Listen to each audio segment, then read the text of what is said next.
me suis remise avec lui, il n'a pas levé la main sur moi.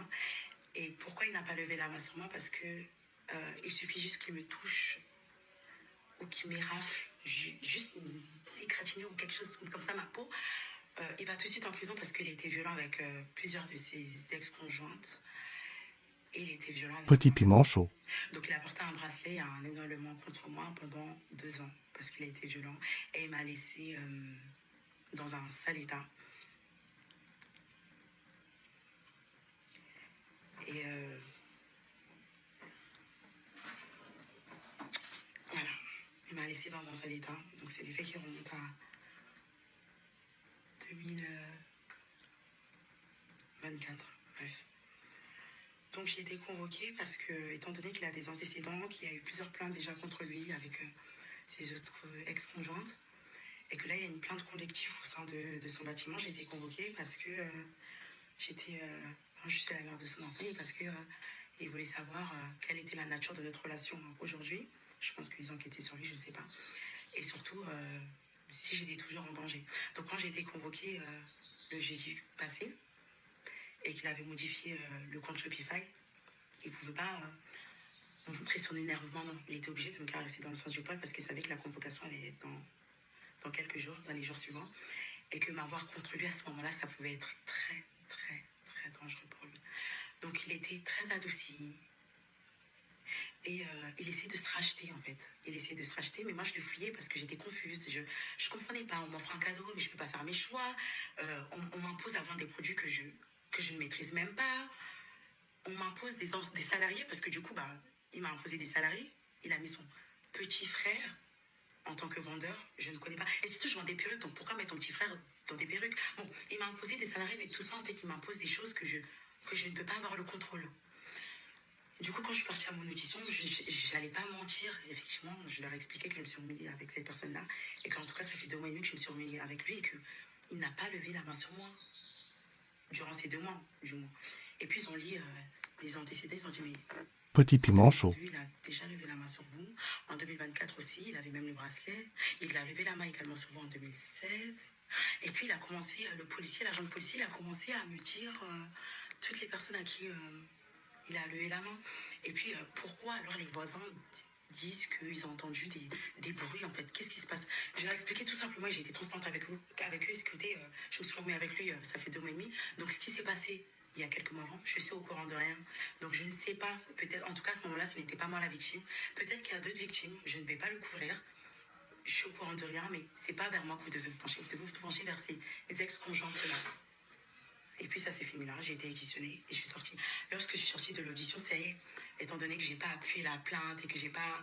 Enfin, j'ai dit ce qui était véridique, je n'allais jamais en aucun cas dire qu'il m'avait tapé tout de suite, alors que, en tout cas, depuis qu'on a repris, il n'a jamais levé la main sur moi, j'allais pas mentir sur lui. Et du coup, ça y est, en fait. Et là, il a un point à moi, et du coup, là, à ce moment-là, c'est là qu'il pouvait mettre tout son plan en place. On va aller sur les moments des faits, on va aller sur le lieu. C'est pour ça que je veux qu'on soit en live. J'aimerais bien qu'il ait des rediffusions parce que je ne vais pas m'éterniser dessus et je ne vais pas reparler ça. Donc vous allez enregistrer tout ça parce que ça va être fini. Le jeudi en question, du coup, quand j'étais partie, j'étais convoquée au commissariat de Créteil. Il fallait qu'ils m'écoutent. J'étais vraiment un élément clé dans leur enquête ou bon, bref, dans leur plainte qu'ils avaient. Dès que j'ai terminé ce jeudi en question, il y était aussi, et du coup là, c'était très froid. Donc on m'a auditionné dans un premier temps, on m'a gardé 3 heures, mais vraiment l'agent il était là, vous êtes sûr qu'il se comporte bien avec vous maintenant? Vous êtes sûr qu'il n'essaie pas de contrôler vos accès, de contrôler... Mais en fait, à ce moment-là, juste si je pouvais seulement dire au commissaire, mais en fait, effectivement, il y a 2 jours, il est rentré dans mon compte Shopify. Mais je ne l'ai pas fait parce que, je sais pas, j'étais très conne en fait. Donc j'ai dit ce qu'il fallait dire et il n'avait pas levé la main sur moi, donc j'allais pas inventer qu'il avait levé la main sur moi.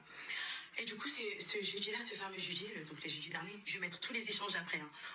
Je vais vous les mettre en live, comme ça vous allez voir qu'il n'y a pas de modification autre. Ce jeudi-là, on est en France, ça fait déjà depuis quelques jours, vu qu'il a essayé, enfin, qu'il a clairement changé, modifié mon compte bancaire. On est parti à la convocation, enfin j'y suis allée de mon côté, et puis il est allé de son côté, on m'a auditionné, on l'a auditionné. Et dans tout ça, dans les échanges, vous allez les voir, je lui dis écoute, avec du Petit recul, piment j'ai chaud. réfléchi finalement, merci beaucoup pour ton cadeau, mais j'en veux plus. je veux plus ton cadeau. Donc à ce moment-là, étant donné qu'il a engagé son frère, le salarié qui me l'a imposé, et sa secrétaire, faut qu'on voit en fait comment on va organiser tout ça. Je préfère que tu gardes ta boutique et que moi, en fait, je récupère juste ce qui est à l'intérieur, parce que tout ce qui est à l'intérieur m'appartient, donc notamment mon stock et mes packaging. Et étant donné qu'une fois que l'audition était passée, il m'a dit oui, t'inquiète, on va parler de tout ça ce soir, t'inquiète pas. Ce soir, on va parler de tout ça, comme ça, on va voir comment on va faire. Il n'y a pas de souci, on va discuter de tout ça. Donc, le soir où nous étions auditionnés, il est venu chez moi. Donc, nous étions déjà en froid. Dieu merci, j'étais avec ma belle-sœur qui est pratiquement tout le temps chez moi. Moi, genre, une journée sur 24 heures, et dans les 24 heures, elle est là 17h, 18h. Elle est absolument tout le temps là. Elle est tout le temps là chez moi. Donc, en fait, c'est non seulement ma belle-sœur, c'est ma confidente, c'est mon tout aujourd'hui. Et c'est là l'importance, en fait, de parler à chaque fois qu'il y a un événement. Donc, tout de suite, moi, le compte, je ne vais pas cacher. Je lui ai dit tout de suite, tu sais ce qu'il a essayé de faire, Yoann? Il a changé le compte, etc. Et en fait, la personne qui est dedans voit pas la personne amoureuse. Moi, je suis censée ne pas voir parce que je suis amoureuse et parce que je suis love to love. Mais les gens extérieurs, du coup, ils voient. Donc, elle le voyait, elle dit, mais pourquoi il fait ça? Je chantais déjà sa boutique trop bizarre. C'est vraiment un cadeau empoisonné. Mais pourquoi il fait ça?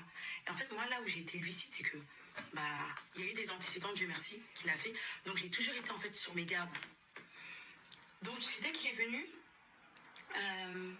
il a ouvert tout de suite la porte. Il est venu avec un sac noir. Et moi et ma belle-sœur, on l'a regardé, l'air de dire, oui. Sans prévenir, on précise. Oui, bien sûr, parce qu'il est venu sans prévenir. Et il est venu, j'ai ouvert la porte, d'ailleurs ça m'a étonné quand il était là. Et il est tout de suite parti dans ma chambre. Il est parti dans ma chambre et il a fermé la porte de ma chambre, me laissant moi, l'hôte, et ma belle-sœur dans le salon. Ok? Du coup, il s'enferme dans la chambre et c'est quelqu'un qui aime beaucoup l'attention. Avant ça, précise bien qu'il est arrivé. Oui. Il s'est posé devant la porte, il nous a regardé, il a dit, vous dites pas bonjour. Oui. On lui a pas dit bonjour. Il a dit salut. Il est parti tout de suite avec son sac à dos qu'il avait en main droite, je me rappelle très bien. Il est parti en direction de la chambre. Moi, j'avais mon chien qui était en bas. Petit piment chaud. Donc, je pensais qu'il avait juste peur du chien, sachant que je ne l'ai jamais vu aller s'enfermer dans la chambre tout seul, jamais. Il est parti dans la chambre, il a fermé la porte. On était en train de faire les devoirs avec son fils. On était en train de faire les devoirs avec son fils. Et franchement, ça a dû durer quoi, les 10-15 minutes où il était enfermé et pas un mot, rien. Au bout de 10-15 minutes, nous, on est en train de rigoler au salon, donc on calcule pas trop. Il sort de la chambre avec son sac en main, tout en nous regardant, mais nous, on faisait comme si on ne le voyait pas. Il ouvre la porte en tournant la tête et en nous regardant, et il claque la porte et il part. Je regarde Richie et je lui dis, mais pourquoi il cherche les yeux comme ça? Il est ridicule. Il vient, on ne va même pas le calculer. Il va dans la chambre et il se Vous barre. ne parlez pas? Ah oui, parce que tu as obligé de préciser un truc. 2 jours avant, il t'a puni de ton snap. Il t'a piraté ton snap. Et tu as dû payer pour récupérer. Ça aussi, tu as oublié de le dire. Donc déjà, tout ça, vous ne parliez pas du tout. Il est venu jusqu'ici avec son... En fait, j'ai même pas compris. Moi, je pensais vraiment que c'était par rapport au chien qui était en bas, qu'il est parti dans la chambre. Mais c'était pas par rapport à ça. C'est bon. Du coup, il est venu dans cette fameuse chambre et ce jour-là, j'ai pas compris. Bon. Du coup, il est venu dans la chambre. Il s'est enfermé dans la chambre et 10 minutes après, il est reparti. Et il m'envoie un message. Tout ça, ça va être dans les photos annexes. Je vais vous montrer la conversation de ce jour-là.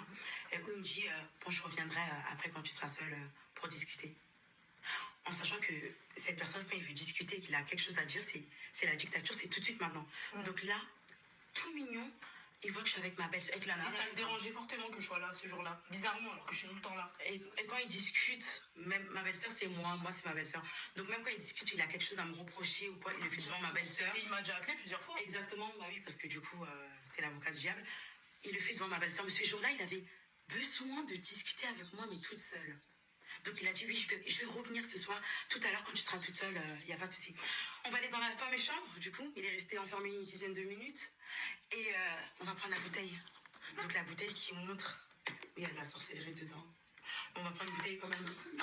On va prendre, elle sera un peu mieux remplie. Et en fait, je vais vous montrer pour vous prouver, en fait, par des faits réels, que malheureusement, c'est pas possible. Ça ne tient même pas la route. Et j'aurais tellement aimé que ce soit crédible, en fait. Parce que j'ai un lit, et dans mon lit, en fait, parce que d'après les faits, hein, il y avait ma belle-sœur qui était dans son live, c'est ça, ma belle-sœur et mes nièces.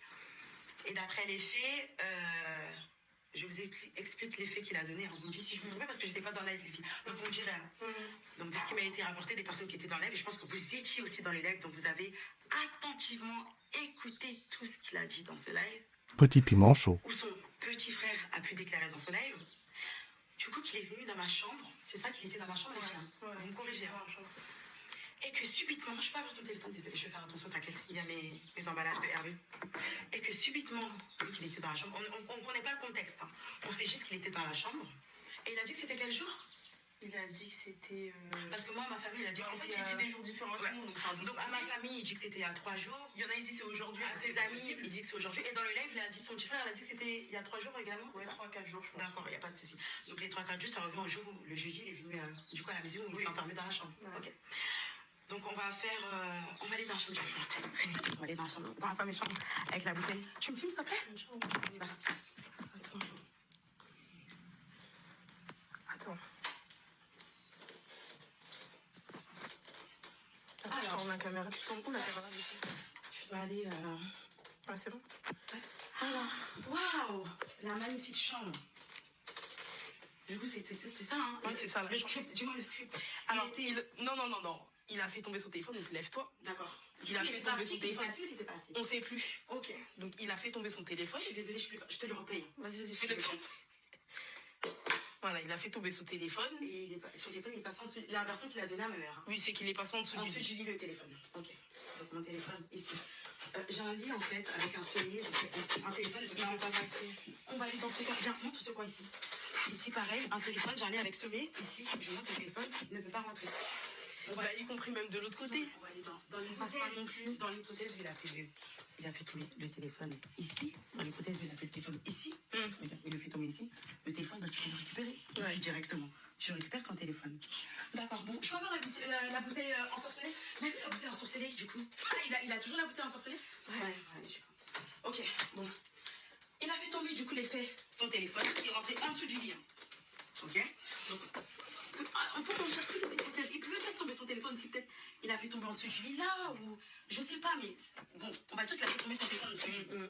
Du coup, il s'est baissé d'après les faits. Ouais. Dites-moi si je me suis trompée. Il s'est baissé pour récupérer le téléphone. C'est ça ou pas? Ouais, c'est ça. D'accord. Donc le téléphone qui est passé en dessous du lit, est vraiment dans l'hypothèse de son téléphone. Allez, on va dire qu'il a